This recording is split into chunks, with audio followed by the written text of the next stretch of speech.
Good morning, traders, and welcome to this week's weekly market analysis, Monday, the 18th of May. Before we get started, as always, please understand that any advice in today's session is of a general nature only and that your personal circumstances have not been taken into consideration.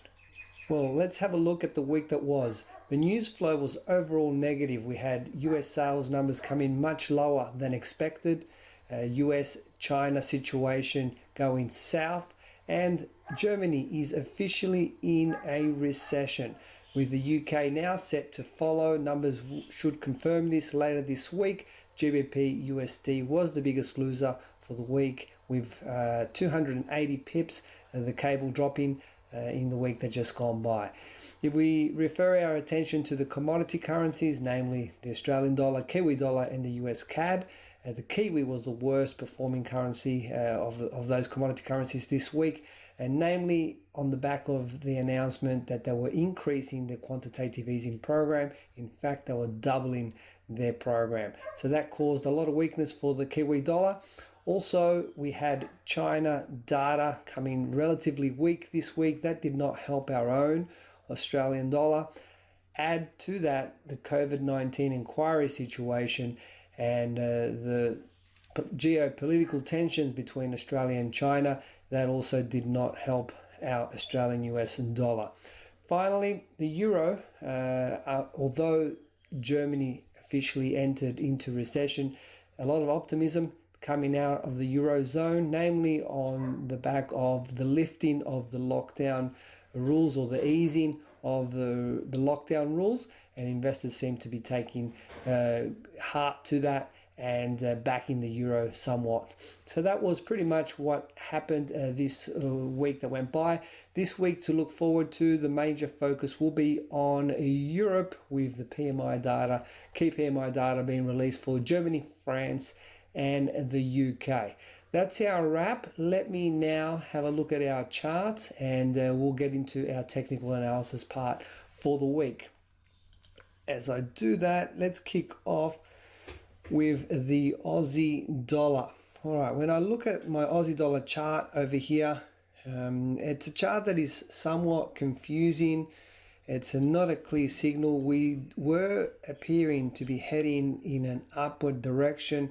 However, I note that the last high failed to break the previous high, and now we're in a situation where it looks more likely that there's going to be some kind of consolidation happening, or there is a higher possibility that it's going to be key right now to see if we break this. If we do break this, there's a higher possibility that perhaps the trend could change a little bit. At this present time, exactly how this chart sits right now, we're in no man's land, and it's typically, I call that when I have a chart that starts to trade, it fails to break higher highs and fails to break lower lows. So in essence, the trading range starts to diminish, and this is what's happening here in the Australian dollar.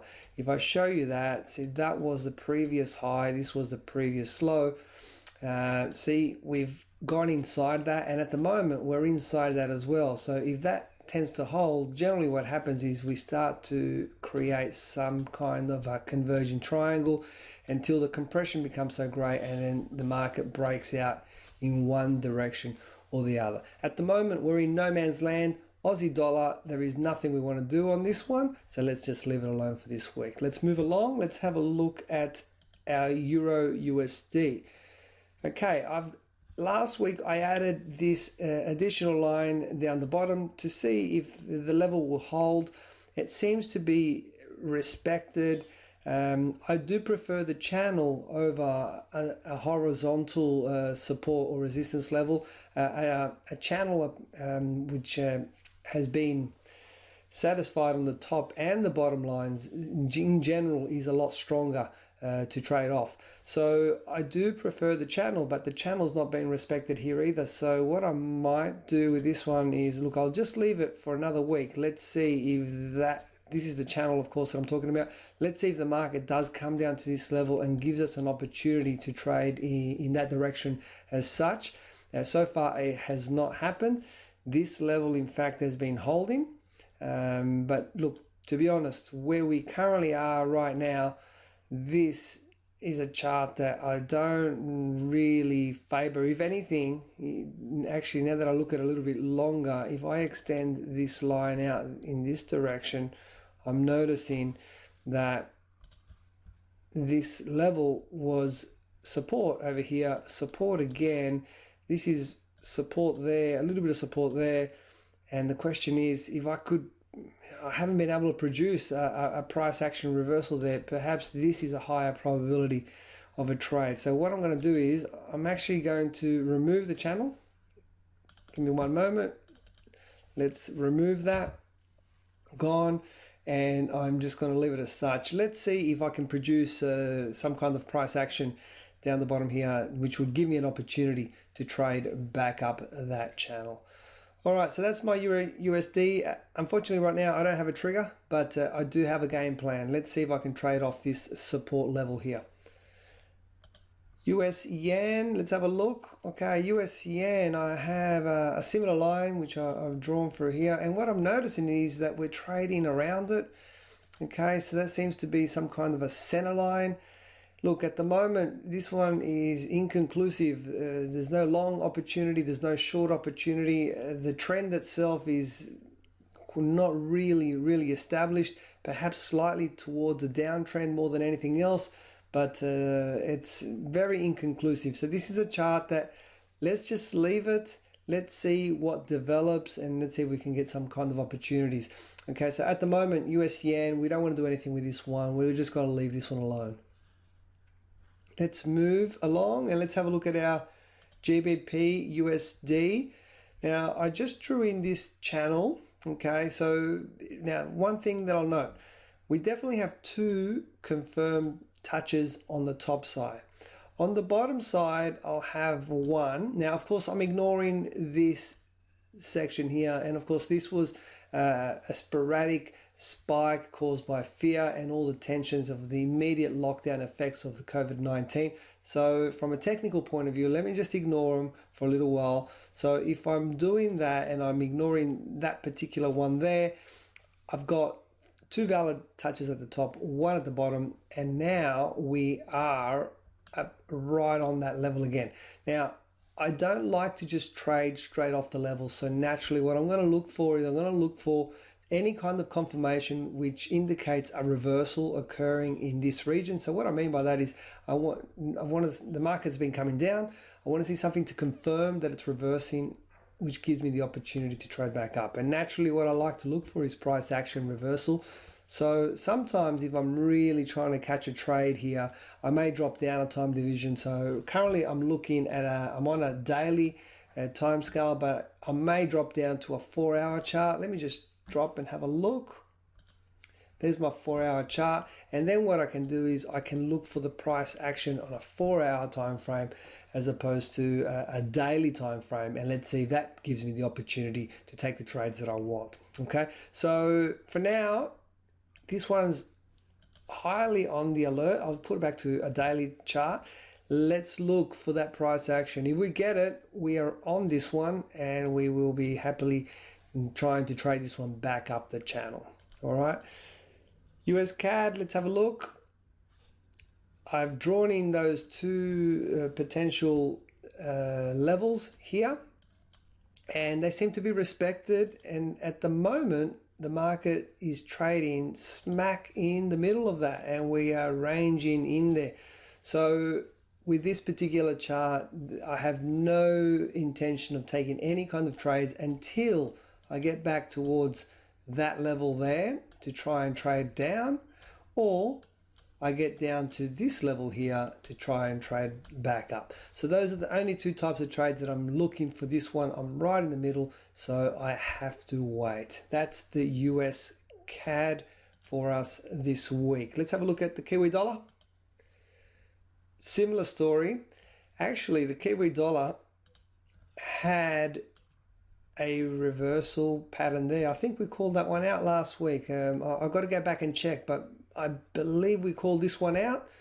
and we said we were looking for a reversal pattern. There is the reversal. It's an engulfing candle, and look what's happened. It's actually come down very nicely. So that's a winning trade there. So if anybody took that Kiwi US dollar, well done. At the moment, we are very close to the center of that channel. So what I want to happen now is I want this to continue to go down, and if it reaches this level, look for price action again and try and trade it back up the channel as well off this bottom support line. Okay, so if you took this trade last week, well done. Let's see if we can get another opportunity if it continues to fall and comes down to this bottom support level for us. All right, that was the Kiwi oil. Still a chart that I don't like. I don't want to do anything with oil at the moment. I will note that it has steadily recovered, well, not to the highs of the $60 mark or anything like that, but it's gone from that $7 all the way up to $10.40, $10.50, and it's a slow grind. Okay, so this is a market which is still very cautious, still very volatile. A lot of investors aren't jumping in on this, and that is very evident by the size of these candles. There's not a lot of big buyers coming in, so it's just very, very cautious market, just slowly grinding up. Let's leave oil alone. Let's move along.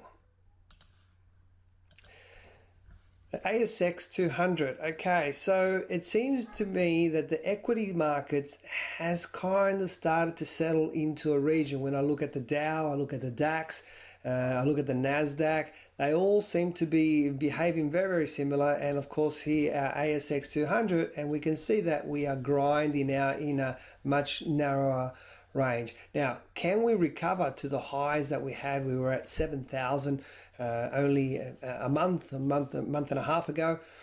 Can we recover to that? Well, look, it will take time for that to happen. But the new norm, how far can we go back? The key thing with this particular chart at the moment, I am looking for opportunities on the fringes to trade inside it. Now, remember, I'm talking about trading, not long-term investing. Okay, I only trade the opportunities that I see on a technical basis. It's different if I have an approach of a long-term buy and hold investment. Okay, please understand that. That type of mentality, I could be in a holding position for 6 months, 12 months, 18 months, 2 years plus, etc. So that's an investor. We are trading a technical chart over here. There is a large difference between that. So what I'm looking for right now is I want to try and trade this range as I'm showing here. So every time I get to the top or the bottom of that range, I'm looking for opportunity to trade back in the opposite direction. Now, this pattern will break eventually by either breaking through and falling out in either direction. Once it breaks on the upward direction, that's when we can start to look towards where will be the next place that the stock market settles down a little bit and continues from there. Okay, so there you have it. That's our ASX 200 for this week. We're looking to trade off the fringes back into the channel. Last one, gold. Okay, if you remember, I marked out, I'm on a weekly chart there. Let me go to a daily. Okay, I marked out the, oops, let me draw that a bit better. I marked out this top level and bottom level. And again, the plan was let's try and trade down into the channels. Now, these are a really good example of why I don't like to just trade off a level. Even though we already had 2 confirmed touches on the top side, when I got to this level here, for me, it's not a high enough probability to simply just take the trade down, because what can happen is it can actually break through and then you end up with a losing trade. So in this particular case, we were waiting for price action reversal. No price action reversal occurred, and in fact, we just broke through. And it's continuing to push this morning into the north direction. So at the moment, there's only a couple of things that I can see here with gold. Let it run. Let's see if it pulls back, when it does pull back, if it actually pulls back along this region somewhere and we get price action reversal to occur here where I'm drawing my circle, well then I would be happy to try and take a continuation in the trend type trade in a north direction. Okay, so there you have it. That's my plan for gold. Other than that, that wraps up the session in terms of our market analysis. But let me show you a chart of the day. So I haven't shown you a chart of the day. Give me one moment and let me get one up for you. So here it is. The chart for today, Monday, the 18th of May is, it's the Aussie Kiwi dollar. And if we look at this particular one, it's not a locked in level because I've only really got one reference point over here. However, if I can produce price action reversal here in the hot zone, well then definitely I am happy to attempt to trade it back down. Okay, so let's look for price action reversal up here. All right, if we get it, then we are sellers. Aussie Kiwi dollar on a daily time scale, our chart of the day this morning. All right. Okay, so what's on the agenda for this week? The major highlights for the week, we have PMI data to come out from Europe, as I mentioned earlier, and from Germany, France, and the UK. We also have PMI data from the US. So these are the highlights for the week to come.